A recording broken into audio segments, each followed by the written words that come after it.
দ্রৌপদী হল পাঞ্চাল রাজ ধ্রুপদের কন্যা। দ্রৌপদীর জন্ম হয় অগ্নি থেকে।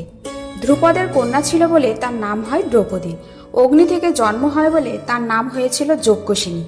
নমস্কার বন্ধুরা, ধর্মোক্তি চ্যানেলে আপনাদের সবাইকে স্বাগত। আজকের আলোচ্য বিষয় হলো দ্রৌপদীর স্বয়ংবরে দ্রৌপদী কর্ণকে কি বলে অপমান করেছিল। আপনাদের কাছে আজকের ভিডিওটি সম্পূর্ণ দেখার অনুরোধ রইল। এমন একটা সময় আসে যখন পাঞ্চাল রাজ ধ্রুপদ তার কন্যা দ্রৌপদীর স্বয়ংবরের আয়োজন করে। যে স্বয়ংবরে অঙ্গরাজ কর্ণ, দুর্যোধন, মগধরাজ জরাসন্ধ, ভগবান শ্রীকৃষ্ণ আরও অনেকে উপস্থিত ছিল।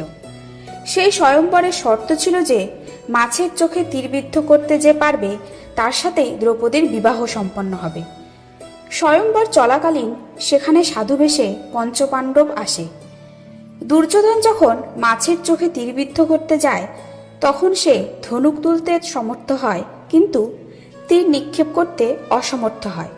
তারপর একে একে যখন অন্যরা লক্ষ্য পূরণ করতে যায় তখন সকলেই লক্ষ্য পূরণ করতে ব্যর্থ হয়।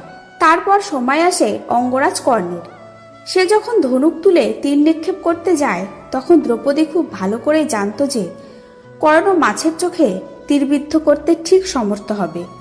ঠিক সেই মুহূর্তে ভগবান শ্রীকৃষ্ণের ইশারায় দ্রৌপদী কর্ণকে তীরবিদ্ধ করতে বাধা দেয় এবং বলে, আমি একজন সুতপুত্রকে কখনোই বিয়ে করব না, যার কোনো বংশের কুল কিনারা নেই। এই কথা বলে দ্রৌপদী ভরা স্বয়ংবরে অঙ্গরাজ কর্ণকে অপমান করে। তারপর সেই স্বয়ংবরে উপস্থিত ভগবান শ্রীকৃষ্ণ বলে, এই স্বয়ংবরে কি কেউ আছে যে সামনে এসে লক্ষ্যভেদ করতে পারবে? শ্রীকৃষ্ণের এই কথার ইঙ্গিত ব্রাহ্মণ বেশে থাকা অর্জুন বুঝতে পারে এবং সে সামনে আসে আর বলে সে এই লক্ষ্যভেদ করতে চায়।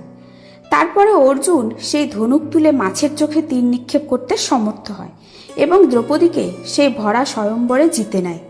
তারপর অর্জুন আর দ্রৌপদীর বিবাহ সম্পন্ন হয়। তো বন্ধুরা, আজকের ভিডিওটি যদি ভালো লেগে থাকে তাহলে চ্যানেলটি সাবস্ক্রাইব করে পাশে থাকুন।